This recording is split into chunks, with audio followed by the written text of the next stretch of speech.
ಪ್ರಭಾವ ಪದ್ಧತಿಯ 46ನೇ ಶ್ಲೋಕದಲ್ಲಿ, ಅಂದರೆ ಪಾದುಕಾ ಸಹಸ್ರದ 76ನೇ ಶ್ಲೋಕದಲ್ಲಿ ಪಾದುಕಾದೇವಿಯನ್ನ ಆಶ್ರಯಿಸಿದವರು, ಆಶ್ರಯಿಸದೇ ಇರೋರು ಇಬ್ಬರ ಬಗ್ಗೆನೂ ಹೇಳಿದ್ದಾರೆ.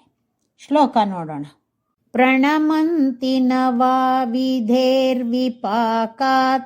ಯ ಇಮೇ ರಂಗನರೇಂದ್ರ ಪಾದುಕೆ ತ್ವಾಂ ಉಪಜಾತಮನುತ್ತಮಾಂಗಮೇಷಾಂ ಉಭಯೇಷಾಮಪಿ ಚಿತ್ರಮುತ್ತಮಾಂಗಂ.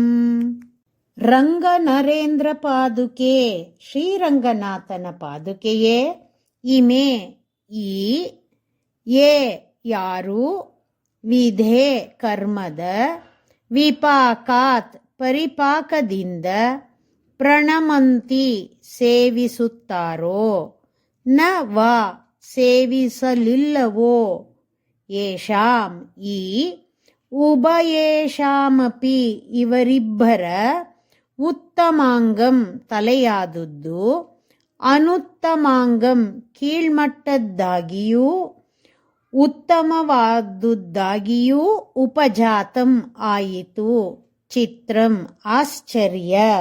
ಹೇ ಪಾದುಕಾ ದೇವಿಯೇ, ಈ ಲೋಕದಲ್ಲಿ ಯಾರ ತಲೆಗಳು ನಿನ್ನನ್ನು ನಮಸ್ಕರಿಸುವುದಿಲ್ಲವೋ, ಯಾರ ತಲೆಗಳು ನಿನ್ನನ್ನು ನಮಸ್ಕರಿಸುವುದೋ ಆ ಇಬ್ಬರ ತಲೆಗಳನ್ನು ಅನುತ್ತಮಾಂಗ ಎಂದೇ ಆಗಿಬಿಡುತ್ತದೆ ಅಂತಾರೆ ದೇಶಿಕರು.